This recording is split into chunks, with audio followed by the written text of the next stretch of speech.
and play. So whoever the opponent is, it could be Satan himself, and I'll be out there ready to go. Just got a lot more difficult for Shedeur Sanders, right? This is going to be an assessment of whether or not they go into next year with Shedeur Sanders as the franchise quarterback. And those are not ideal climates to throw the football in. Well, Shedeur Sanders has been nothing but a model citizen in what he was supposed to be ever since he was named a starter.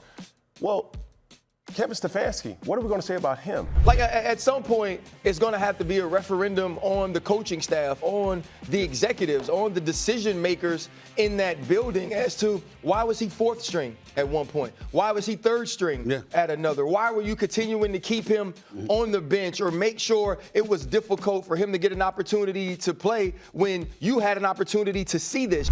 Everybody who's plotted or tried to box him out, you ain't who you think you are, buddy. So we're going to reevaluate you too as well. So that's my whole thing. It's like Shadur has been doing.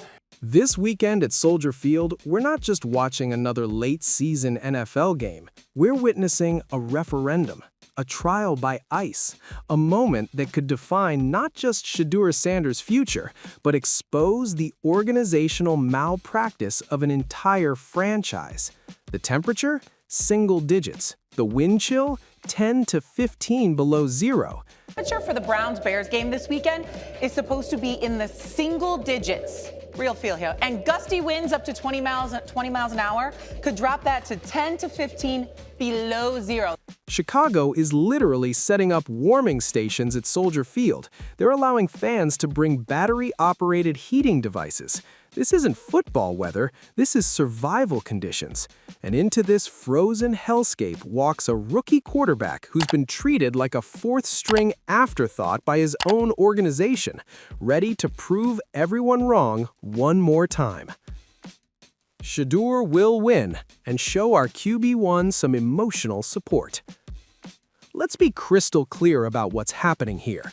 The Browns have no choice. Injuries, incompetence, and desperation have forced their hand, and what we've seen over these past few weeks has been nothing short of vindication. Shadur hasn't just played, he's thrived.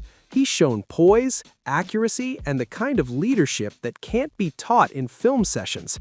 He's proven that the evaluation process that had him sliding to the 5th round was fundamentally broken. And this weekend in Chicago represents the ultimate test. In the National Football League, because it's games like this that define you inside here. You're saying your skill set is one thing, but adverse circumstances, when you go under adverse circumstances like the kind of stuff that he's going to face this weekend, it's just going to be another, another check of the box. This isn't hyperbole, this is truth. In the NFL, you don't earn respect by putting up numbers in garbage time against prevent defenses. You earn it by winning games when the elements are against you, when the opponent is physical, when everything about the situation screams that you're supposed to lose. But let's think about who the Chicago Bears are. The Chicago Bears are a physical football team, a team that can run the ball. When you have Manungai and Swift, the Chicago Bears under Ben Johnson aren't world beaters, but they're exactly the kind of team that can exploit a rookie quarterback in these conditions. They've got DeAndre Swift and a running game that can control the clock. They've got a defense that bends but doesn't break, that creates turnovers at opportunistic moments. They're built for this weather. They're built for these conditions. And the Browns? They're giving up 108 yards per game on the ground. Their defense, while improved and featuring the generational talent of Myles Garrett, has been gashed by physical running attacks all season. The Chicago Bears are a physical football team, a team that can run the ball. When you have Manungai and Swift, that does swing the advantage your way. The Cleveland Browns are giving up about 108 yards a game. Tony Pollard rushed for over 60 yards against them. In sub-zero temperatures with wind whipping through Soldier Field, the Bears are going to try to run Cleveland into submission. Which means Shadur is going to have to win this game with his arm, in conditions that make throwing the football nearly impossible. The football becomes a frozen rock. The wind swirls unpredictably. Your fingers go numb inside your gloves. Receivers can't grip the ball. Timing routes become guessing games. Everything about this environment is designed to neutralize passing attacks and turn football into a ground-and-pound slugfest. And that's exactly why this game matters so much. On the ground. Last week, Tony Pollard rushed for 60 yards against this team. And so when you think about what they do, the Bears aren't just going to test Shedeur's arm in brutal conditions. They're going to try to impose their will physically. They're going to run it down Cleveland's throat until the Browns prove they can stop it. And if they can't, if Chicago establishes dominance at the line of scrimmage and controls the clock, then Shedeur will be forced into obvious passing situations in weather that makes throwing nearly impossible. That's the nightmare scenario. That's what keeps Cleveland's coaching staff up at night. Because if Shedeur Sanders can go into Soldier Field in December in sub-zero temperatures against a physical Bears team that wants to establish dominance at the line of scrimmage and find a way to win, if he can manage the game, make the key throws when they matter, avoid catastrophic turnovers, and lead his team to victory, then the conversation changes completely. No, it's going to be what took you so dang long, Cleveland Browns. Cleveland Browns. Like, at some point, it's going to have to be a referendum on the coaching staff, on the executives, on the decision makers in that building as to... This is the nuclear truth that Cleveland doesn't want to confront. If Shedeur wins this game, if he plays well and proves he can operate in the absolute worst conditions the NFL can throw at a quarterback, then every decision Kevin Stefanski and the front office made this season gets exposed as malpractice. Why was he fourth string? Why didn't he get reps in training camp? Why did the Browns waste weeks starting quarterbacks who clearly weren't the answer when they had a potential franchise player sitting on their bench? The optics become indefensible.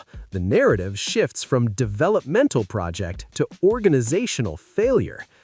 Yes. And so everybody's intention or everybody's perception was the Cleveland Browns would feel like they got to steal and treat Shedeur Sanders in that way. But they didn't. They treated him like a fifth-round draft pick. They treated him like a guy that was unproven. They treated him like a guy that we watched his film and he wasn't draftable in the early rounds. That quote cuts to the bone. The Browns had a gift dropped in their lap, a first-round talent at fifth-round value, and they squandered it with their own arrogance and incompetence. They didn't trust what their eyes should have told them. And it's not just Cleveland that should be sweating. 29 other teams passed on Shedeur Sanders. 29 franchises looked at his tape, evaluated his performance at Colorado, and decided he wasn't worth a first or second round pick. The Tennessee Titans, the New Orleans Saints, the Pittsburgh Steelers. Teams that desperately needed quarterback help passed on a kid who's now proving he can play at this level. You had an opportunity to give him the chance to show not only you, but show the world that he could be the franchise quarterback. If Shedeur goes into Chicago and wins, those front offices have to answer uncomfortable questions. Could the Titans have won more games with Sanders under center? Would the Saints' season have unraveled if they'd had a competent quarterback? How many wins did Pittsburgh leave on the table by not pulling the trigger? The ripple effects of this game extend far beyond Cleveland's playoff hopes. This is about accountability. This is about an industry that claims to value meritocracy, but consistently allows bias, nepotism, and flawed evaluation processes to dictate which players get opportunities. Shedeur Sanders represents something bigger than himself now. He's become a symbol of every prospect who got overlooked, every player who had to fight through disrespect to earn their shot, every athlete who was told they weren't good enough because the so-called experts couldn't see past their own preconceptions. The key for Shedeur is simple. Don't lose the game. Manage the clock. Take what the defense gives you. Make the routine throws. Don't try to be heroic, just be competent. In weather like this, the team that makes fewer mistakes usually wins. If Shedeur can avoid turnovers, convert a handful of third downs, and put together 1 or 2 scoring drives, Cleveland has a legitimate shot. But here's what makes this fascinating. We keep putting all the pressure on Shadur. We keep making this about what he needs to prove. But what about Kevin Stefanski? What about Cleveland's coaching staff? What about the organizational leadership that's botched quarterback evaluation for half a decade? Shedeur has been doing everything that he's been asked to do and more, bro. And now we have to start opening up the whole doorway to point blame of who could be better and things that could be done. That's the real story here. Shadur has held up his end of the bargain. He's been professional, prepared, and productive when given the opportunity. The organizational failure isn't on him. It's on the people who were supposed to recognize his talent and give him a fair opportunity from the start. And if he does go to Chicago, and win this game and play well again, you have to start thinking to yourself, what else can we do with those first-round draft picks in next year's draft? If Shadur proves he's the franchise quarterback, Cleveland suddenly has the flexibility to address every other glaring hole on their roster. They can build around him. They can stack talent on both sides of the ball. They can finally escape the purgatory of perpetual quarterback searches that's defined this franchise for 2 decades. If he wins this game, those people don't get to celebrate. They get to explain. They get to answer why they waited so long. They get to justify their decision-making to a fan base that suffered through decades of quarterback incompetence. The pressure on Shadur is immense, but the pressure on Cleveland's front office should be even greater, because if this kid goes into sub-zero temperatures at Soldier Field and proves he's a franchise quarterback, then someone needs to explain why he wasn't starting in Week 1. Now, let's be realistic about the actual outcome. Chicago is the favorite for a reason. They're at home, the weather benefits their style of play. Their defense creates problems for rookie quarterbacks. Ben Johnson knows how to scheme against inexperienced signal callers. The smart money is on the Bears controlling this game with their running attack and forcing Shadur into uncomfortable situations. But football isn't played on paper. Games aren't won by betting odds, and sometimes in the harshest conditions imaginable, a player rises up and announces himself to the league in a way that can't be ignored. That's the possibility hanging over this game. That's why it matters, because if Shedeur Sanders walks into Soldier Field at 10 below 0 against a physical Bears team that wants to establish dominance at the line of scrimmage and find a way to win, the entire NFL has to reckon with the fact that their evaluation process is fundamentally broken. This game is bigger than playoffs. It's bigger than draft position. It's about a young man proving that the system designed to evaluate talent got it catastrophically wrong.